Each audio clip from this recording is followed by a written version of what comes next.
लोकशाहीचा बुलंद आवाज, रिपब्लिकन वार्ता, महाराष्ट्र.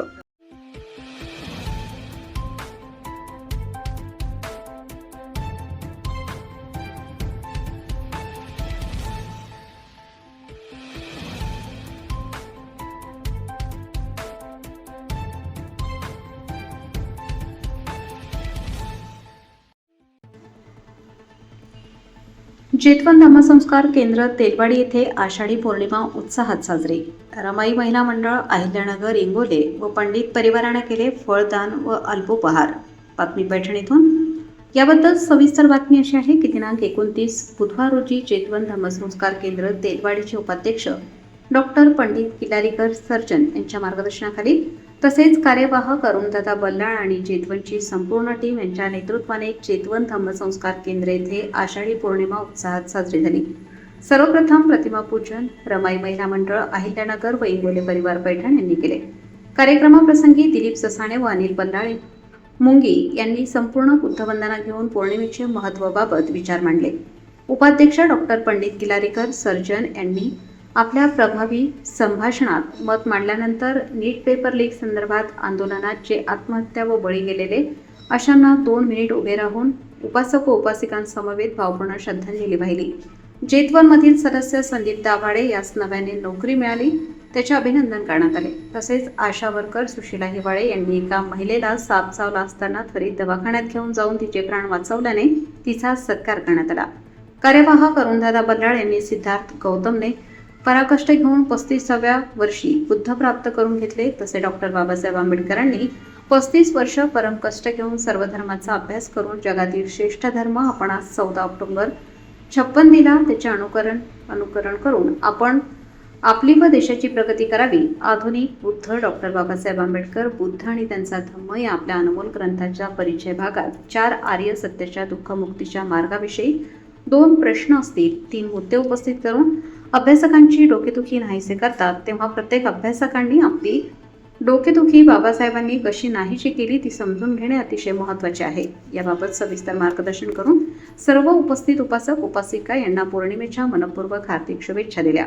यावेळी उपस्थित उपासक उपासिका, तरुण मुले आणि महिला मंडळ तसेच मुरलीधर दाभाडे, तात्याराव वाघवसे, प्रकाश निकाळजे, दिलीप दाभाडे, सुरेश खोक्षे, दिलीप अण्णा दांडगे, दिनेश मूळ, सिद्धार्थ इंगोले, दिलीप ससाणे, अनिल बल्लाळ, विजय दाभाडे, भानुदास साबकस्वार, अभिमान सरकटे, जगन्नाथ गायकवाड, सुरेश साळवे, दिगंबर एडे, कुमार बबन मगरे, विष्णू दाभाडे, महिला मंडळ, रमाई महिला मंडळ, अहिल्यानगर, सोलानापूर महिला मंडळ, अगर नांदर महिला मंडळ, कंदर महिला मंडळ, जेतवन तेलवाडी महिला मंडळ, बोदगाव महिला मंडळ, इसरवाडी महिला मंडळ, श्रावस्ती महिला मंडळ पैठण उपस्थित होते.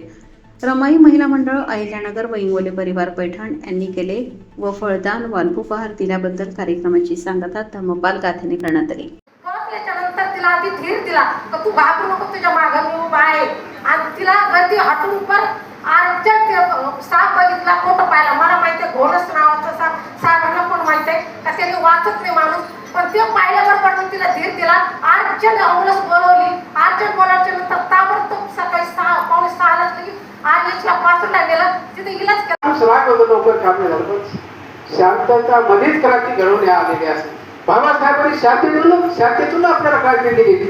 आज नागपूर भूमी 14 ऑक्टोबर 1956 रोजी शांततापूर्वक जगामध्ये असं कुठलंच कार्य झालेले जगाची नोंद आहे. म्हणून बाबासाहेब आधुनिक बुद्ध मतात जाता. बाबासाहेब बोधिसत्व आलेले नाही, दादा खरोखर बुद्ध झालेले आहेत. बाबासाहेबांच्या व्यक्तीसारखा जगामध्ये कुठलाच व्यक्ती जगामध्ये झालेला नाही.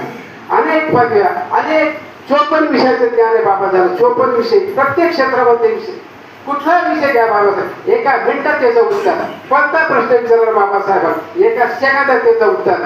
ओलमेद परिषद बाबासाहेब एवढी गाठी तिथल्या पृष्ठावर जाऊन जातो. भारताला लवकर स्वातंत्र्य, भारतातला आधी आमचा जो बहुजन समाज आहे, जो आमचा अस्पृश्य समाज आहे, याला तुम्ही पहिला संरक्षण द्या, याला नोकऱ्या द्या, याचं उन्नती लवकर करा. 1935 काय बाबासाहेबांनी करावा लागला तो आजपर्यंत लाभ आहे. बाबासाहेबांच्या इथं त्याला कोणी चॅलेंज देऊ शकणार नाही. बाबा करावं काम तर बाबासाहेब करावं, नाही तर आपल्या जे होत नसेल तर करू द्या. जो करीत असाल तर त्याला करू द्या. आपण तुम्ही वेळ द्या, वेळ असेल ते वेळा नसाल कोणाला नाव ठेवण्याचं काम करू नका. जो तळमळीने काम करतो, जो बाबासाहेबांचं काम करू, हे काही घरचं काम कोणीच करत नसतं. त्याच्या बाबासाहेबांचे आपल्याला विचार पोहोचायचे. एवढी मोठी धर्मक्रांती बाबासाहेबांनी एकट्याने केली नाही. त्यावेळेस अनाडी लोक होते सर्व. अहो 2% सुद्धा शिकले. एका गावामध्ये एक नाही तर 2 माणसं शिकलेले दिसायचे.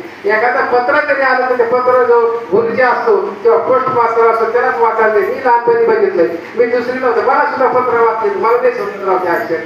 कारण शिक्षण एवढं क्वालिटी बाज नव्हतं आपल्यावर. त्या शाळेत आई वडिलाचं ध्यान नव्हतं. आता तर लगे आई त्याच्या मागे की बाबा त्याच्या मागे पुराला त्याला घेऊन घालायचं. आम्ही स्वतः जातो नातवला आल्या त्यावेळेस स्वतः गेलं तर जायचं नको जाऊ. म्हणजे ही परिस्थिती बदलली. ही कोणामुळे बदलली? बाबासाहेबांमुळे. शिक्षणाची आपल्या प्रेरणा कोणी दिली? बाबासाहेबांनी दिली.